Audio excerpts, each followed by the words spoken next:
Stock market and Demat account. Stock market. The stock market is where investors buy and sell shares of companies. It is a set of exchanges where companies issue shares and other securities for trading.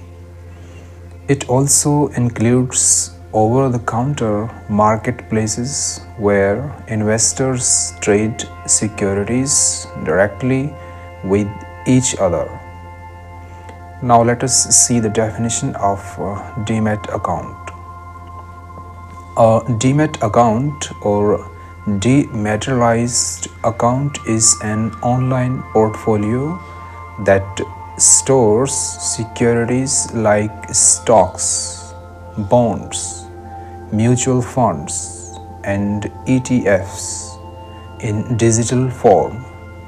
It acts as an intermediary between the investors and the stock market, allowing for paperless transactions and easy access to investments from anywhere.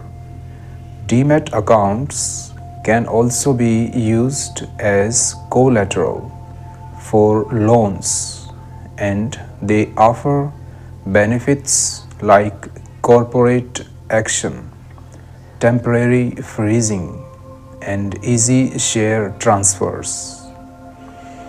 The benefits of a Demat account are like it eliminates risks of loss. It simplifies the process. It has a remote access also.